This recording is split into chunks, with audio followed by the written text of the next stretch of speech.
I'm Heidi Ferrer and welcome back to Recover, the Sober Tools series. So today we're talking about how to stay sober during stressful situations. So if you want to be sober, if you're sober, you're in recovery, you're giving up drinking or some other drug of choice, and something super stressful happens, how do you stay sober? So I'll use as an example something that happened to me recently. I've had a couple things happen recently that were extremely stressful between you and me. And one of them is that my son and I were hit in a car accident, in a hit and run car accident here in Los Angeles. I live in Santa Monica, and this happened in Pacific Palisades, which is all kind of part of the greater Los Angeles area.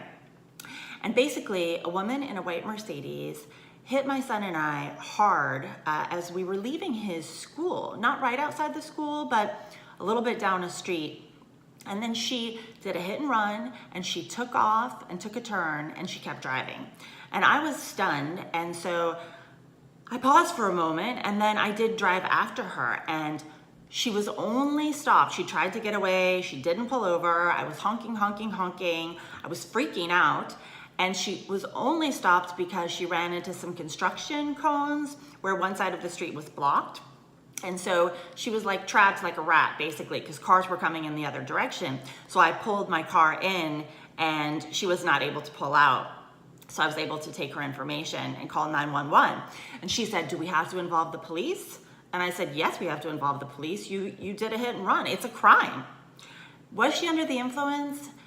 You know, in hindsight, I don't know. She didn't smell like alcohol to me, but the police never came because it took them over an hour. And I called back, and the person on 911 said that all they would do would be to take our information and make sure nobody was under the influence. And basically, I didn't think that she was. I just thought that she was a creepy, unscrupulous person.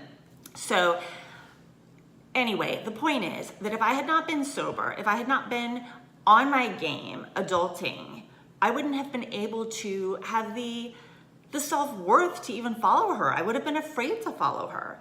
But because I'm a sober woman, I was able to follow her, deal with it, deal with 911 like a MF adult, right? And deal with the car insurance. Now I have a nice rental car being paid for by her insurance, which would not have happened because she would not have taken responsibility if I hadn't called the police. So here's the point. That was extremely stressful. And I didn't know if we were gonna have injuries show up later. You know, your neck snaps forward in that kind of situation, and injuries can show up days later. And my son has a rare form of scoliosis, which is almost cured.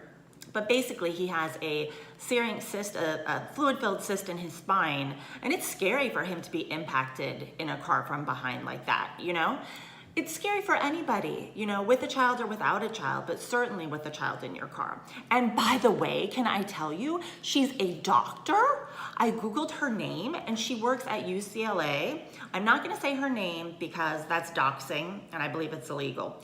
But she works in the congenital heart defect for babies research department. I'm serious. And she was a liar all the way through. Even when I pulled her over, she said, "Do we have to involve the police?" And she tried to gaslight me and said, "Do you know I hit you?" As if her car wasn't completely marked up with my paint and vice versa, you know? So I said, "Do you think a fairy did it?" That's what I said. That was the meanest thing I said to her. And here's the point. When you're sober, you don't say things that you don't mean to say. Or if you do, you can certainly apologize for them because you are an adult and you were acting like an adult. You're not out of your mind and not making good decisions. And you also, if you have to send texts or messages or emails, you don't send something you later regret, generally to the same level that you would if you were buzzed. You know what I'm saying?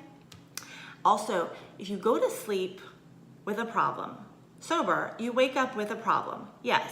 But if you go to sleep drunk with a problem, you wake up with a hangover and a problem. So it just makes things worse.